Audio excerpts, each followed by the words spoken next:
My name's Andy Mitchell. I've worked on major projects around the world. Don't think that's what I intended to do. My CV took me in that direction. I happened to work on a big construction project when I left university, and your CV says I worked on a construction, so you end up working on the next big construction project, and before you know it, you spend 40 years doing that, traveling around the world and seeing an awful lot and learning an awful lot about the way things are, the way things happen. And to me, it certainly felt a bit hit and miss in terms of what I've experienced, good and bad. I did an MBA in project management 30 years ago, and it was nothing like this course, if I'm honest.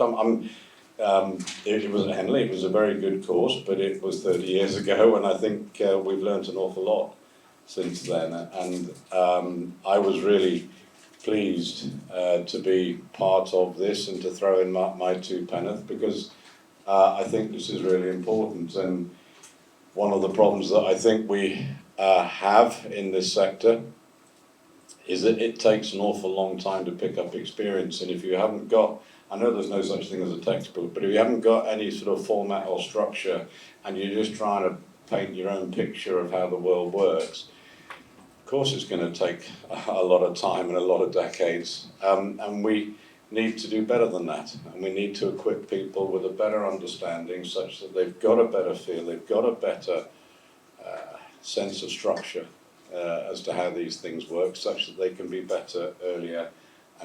None of these, all of these modules make sense. You wouldn't disagree with any of those.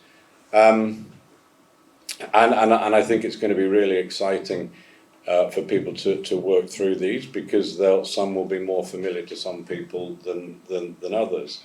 But I think and of course this what we have to understand is that working in big infrastructure projects these days, you can't hope to be or expect to be an expert on every single subject, but I do think you need to know enough to know what you're looking for, and then to be able to find the people that are the experts in all these different areas. And I think that's what this course will do for people. So, and I think the idea of coming together, the structure, the mixing of the two cohorts, all of this feels like really intelligent stuff to do, really helpful way of UCL putting this together. And I'm very pleased to see how this goes, and I look forward, as I know the other advisors do, to playing our part on these modules as we go through.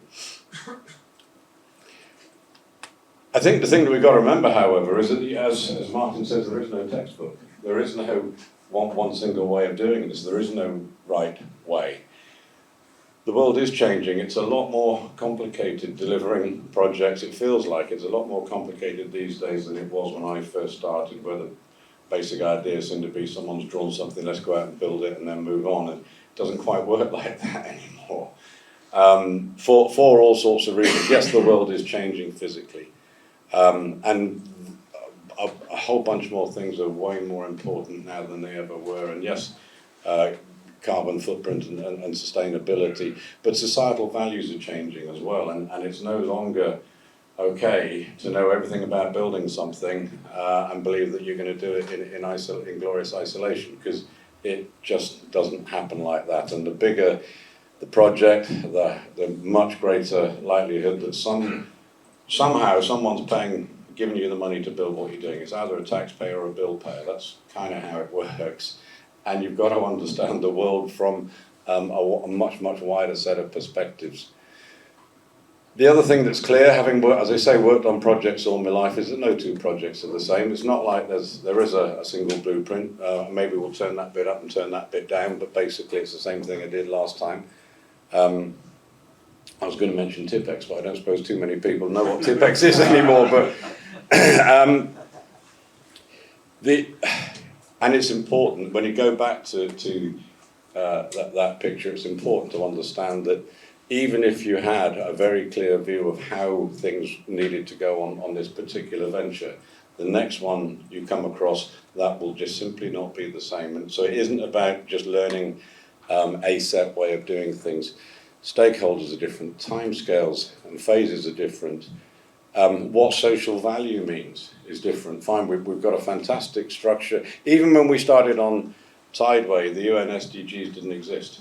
We tried to describe what we thought social value was, but the SDGs weren't there as a frame of reference. They are. But it's highly unlikely that what you're doing is going to major in every single one of them, it's a very helpful translate and a common language, but it is highly, highly likely that what you're doing will be different to last time. Actually, I think it goes more than that. When you look at, we're talking about big infrastructure projects, they last a long time, and they're most likely to outlive your environmental, the assessment of the environment within which you work. Governments will change, certainly economies change, all sorts of other things will change. So I think an important point to remember is it's not a case of, even if you have the divine intervention, you turn up and you get every single one of those 8 module pieces right, and yes, that's what we're going to do. That might be great on day one, but it will not last. You will be at this so long that some of this stuff will change. So you've just got to keep your mind all the time reflecting back on, what do we think we wanted to do? Is that still relevant? Is this still right? Do we need to change things? Because over a 10-year plus lifespan, there is every chance that that is something that you're going to have to do. And again, it's about being I think, a smart leader in that regard, a smart user of the capabilities that you've got around you, and the things that you need around you. So, whilst yes, you've got there's structures and stuff, and you've got to make sure that they're relevant. It seems to me that something that is constant all the way through this is people and the relationships you have with them. And I've seen an awful lot of, I don't know, we've all read management books where there's an awful lot of talk about theory and whatever, and we don't often necessarily talk enough about the significance of human beings and relationships with people and trust and culture and all of those things. And I would argue that they are much more likely to be a constant than some of the mechanics and the things that can change around you. And I'm pleased to see that as we've worked through these modules, that comes up quite often. I think it's really important that it does. I said I wouldn't talk too long. It was just to remind me of anything that I hadn't said about that. But yes, it's all good stuff. It all makes sense. I thought I'd just close on a few thoughts of mine as we've worked through these modules. It's really, really important to understand at the start or any time during a big piece of infrastructure delivery, you need to remember what it was you came to do. And by that I don't mean describe the railway, describe the sewer under the river or whatever. Remember what it was in the broadest possible sense that was important and that people wanted to put money in. I bet it's more than the physical thing that you're building. So it's the outcomes and not the outputs, and we have to keep remembering that, bearing in mind the outcomes might change. The output may not change because that's quite hard, but the outcomes that go with it all are different. To understand what that means, people have heard me say before, never, ever, ever let an engineer name a project, because they will describe the thing they're building. And not what it's doing for society. Time and time again, cross-London rail links, Thames Tideway tunnel, high speed 2, they all describe the thing you're building.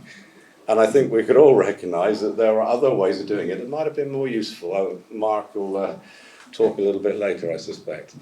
So look, you've got to get the mechanics right. You've got to understand how all these pieces of the jigsaw fit together. You've got to do the hard yards in reading the world that you're in and then starting to design a capability to deliver within that. And yes, you need all the policies, procedures and governance and all that sort of stuff. And ultimately, and only when you're really clear on what you want to do, then understand what contracts you need and how does the money flow and where is the risk truly sitting. So all of that's important, but I think what we do have to remember is that the culture that goes along with it likely to be a little bit more consistent all the way through than perhaps some of the other stuff, but it's really important to understand you've got to design that as well. And maybe a final thought. So let's say we've gone through all of the modules and we've done a cracking job and we've got a really good handle on what we're going to do and a good shape and a good structure. It is important to also understand, so what does that mean for the leadership of this thing? And let's say that you could look at all the things you need to do and you conclude, okay, well, this is the leadership story and this is how I shall lead.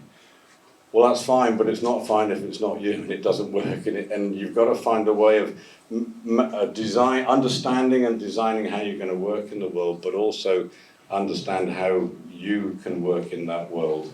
You can't follow someone else's script. You've got to find a way of bringing yourself as a leader into the world as you think it needs to go. And if those two don't fit and if it's not authentic, you're not going to do it very well. And I think it's important that you've got to design you or understand your design parameters and make sure that they fit as well, because that's not automatically the case, and I'm not sure that people always get that. There was another, there we are. Final thing. I've worked on projects where all those 8 things you've had a good go at and all the rest, and you sit back and you say, I don't think that's going to work. There are too many constraints here. This is just not looking right. If it doesn't look like it's going to work, it probably isn't going to work. And I think again, it's important as you set about these things to remember not to try and play games that you can't win. If it looks like an unwinnable game, it probably is. Go change something. And it's better to figure that out right up front than it is to go into this with your fingers crossed, but we're thinking this is going to be a shambles, because that's exactly what you'll get. And it is about understanding what winning means, and it is about understanding that you were alone winning and everybody else losing. That's not a game that is worth playing either. It isn't about you. It is, as a leader, having done all of this in a perfect world, you can sit back, let other people get on with it and do what you should be doing, which is looking out the window and looking out for the icebergs, and not being the superhero leader that some people might think you need to be, because that absolutely isn't what it's about. As brilliant as you may be, it is about the people around you, and it is about what you do to support and enable people to be as brilliant as they can be. And I think with all of this, yes, I've just done this fantastic MBA, get over yourselves.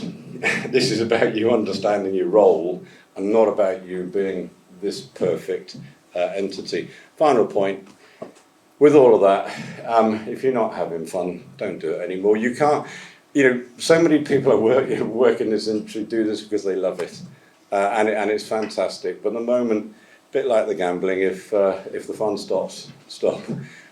Would be my final piece of advice. So for anyone thinking of getting into this, I wholly commend this. I think it's an incredible piece of effort done. And if you bring yourself into it and go about this in the right attitude, I think this is a tremendous thing to consider doing. Thank you.